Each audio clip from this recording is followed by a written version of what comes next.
Good evening, everyone. Welcome back. Day that many of us following the Sycamore program expected, but still very hard for so many to swallow. The exit of Josh Schertz has turned to a mass exodus of ISU players entering the transfer portal. All 5 Sycamore starters hitting the portal today, with a trio of other bench guys adding to the list, giving us 8 total Sycamores putting their name in on this Tuesday alone. Dominoes started this morning, first with Julian Larry, the longest tenured Sycamore and a Greg Lansing recruit, the only player coach who was left from that era. Julian jumped his way into the All-Valley defensive team this season, perhaps should have been Defensive Player of the Year. He also landed on the All-MVC third team, led the Sycamores in minutes played. Following Julian Larry is Indiana State's Jason Kent. Now, Kent and Larry can both graduate in May, get their degrees, and become grad transfers. Kent landed on the Missouri Valley Conference second team in his second season with the Sycamores after coming in from Bradley. He was also named to the MVC All-Defensive Team, just like Larry, for his hard work on that end. Kent led the team in field goal percentage, roughly 64% per game. Double-doubles,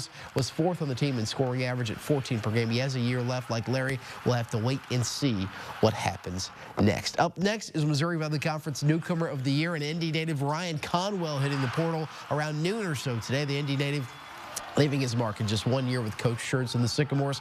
Conwell also named to the All-MVC second team, finished second on the team in scoring average, 16.6 points per game. He also shot 40% from downtown, which was second best on this squad. We'll have plenty of options like the others we have mentioned so far. Conwell, of course, coming in from South Florida last season, could look to land somewhere in the Power 6. Not long after Ryan Conwell, Isaiah Swope joined the first-year Sycamore player entering in the transfer portal. Swope, coming to ISU from USI, left his mark by being on the All-MVC newcomer team and second team All-Conference. He averaged right at 16 points per game, going with 36% from downtown. Just today, Swope has been named to the 2024 Lou Henson All-American team for mid-major basketball. Remember, he's got to have surgery on his knee. He wraps up the year with the 4th most three-pointers in the country, which is 113, second most all-time for a season at ISU behind Jordan Barnes. The Newburgh native will now look to see what happens next. And last but certainly not least, big man Robbie Avila, the Valley first-teamer, became the final member of the starting 5 to hit the portal this afternoon.